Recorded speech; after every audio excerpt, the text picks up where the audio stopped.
ग्रंथों में लिखा गया है कि यदि मनुष्य मौन रहना सीख ले तो उसकी अधिकांश समस्याएं स्वयं ही समाप्त हो जाती हैं। और सत्य में मौन में बड़ी शक्ति होती है, बड़ा बल होता है, किंतु वो बल किस काम का जो समय आने पर आपके काम ही ना आए। क्या सदा मौन रहना उचित है? नहीं। इतिहास साक्षी है।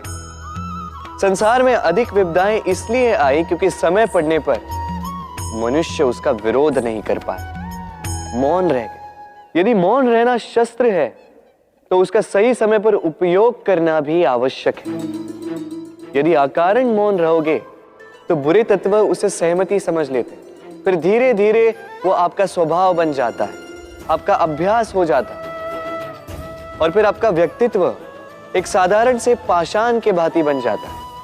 अपनी वाणी का आवश्यकता पड़ने पर सदुपयोग कीजिए।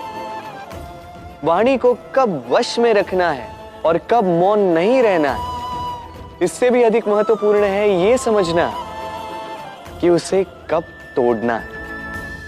राधे राधे। जीवन में हम कई लोगों से मिलते हैं। आप भी ऐसे कई लोगों से मिले होंगे जिन्होंने स्वयं को असफल मान लिया, निराश हो चुके, जिन्होंने ये स्वीकार कर लिया है कि इस जीवन में उनसे कोई कार्य हो ही नहीं पाएगा, वो कुछ कर ही नहीं सकते, किसी कार्य के वो योग्य ही नहीं। किंतु ऐसा नहीं, इस संसार में ऐसा कुछ भी नहीं है जो योग्य नहीं है। कोई ऐसा अक्षर नहीं है जो किसी मंत्र का भाग ना, कोई ऐसी जड़ी बूटी नहीं है जो औषधि ना, कोई ऐसा विष नहीं है जो समय आने पर अमृत ना बन जाए। और इसी प्रकार कोई व्यक्ति अयोग्य नहीं होता, उसे अयोग्य बनाती है उसकी सोच। इसलिए स्वयं को जानो, जान जाओगे कि आप क्या हो। अपने अंतर्मन को जगाएं।